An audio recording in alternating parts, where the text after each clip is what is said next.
নমস্কার, কেমন আছেন সবাই? আমার রান্নাঘরে সবাইকে স্বাগত। আজকের এই দেখো, আমি ইলিশ মাছ ভর্তা করব আর এই মুড়োটা দিয়ে আলু কুমড়ো দিয়ে চচ্চড়ি করব। তার জন্য এই লঙ্কাগুলো ভেজে নিলাম, ভেজে নিচ্ছি লঙ্কাগুলো। এবার রসুন দিলাম, পেঁয়াজ দিলাম, এগুলোকে একটু ভালো করে ভাজা ভাজা করে দেবো।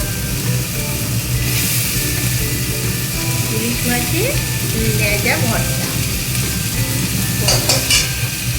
তার জন্য পেঁয়াজ আর রসুন একটু ভালো করে ভেজে নিতে হবে।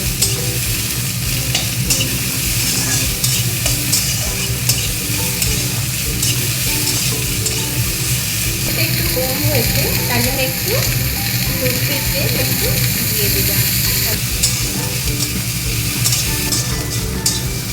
যে পেঁয়াজটা ভাজা ভাজা হয়ে গেছে, পেঁয়াজ আর রসুন আমি তুলে নেবো। এই যে ইলিশ মাছের ভর্তা করব, লেজ ভর্তা করব। এই লেজাগুলো ছাড়ানো হয়ে গেছে। এবার পরিমাণ মতন লবণ দিলাম, একটু সরষের তেল দিলাম, এটাকে ভালো করে মাখবো।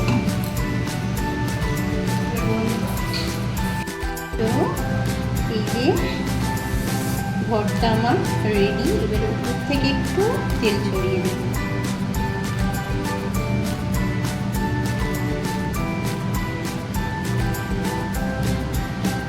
আমার ইলিশ মাছের লেজা ভর্তা কমপ্লিট। Thank you.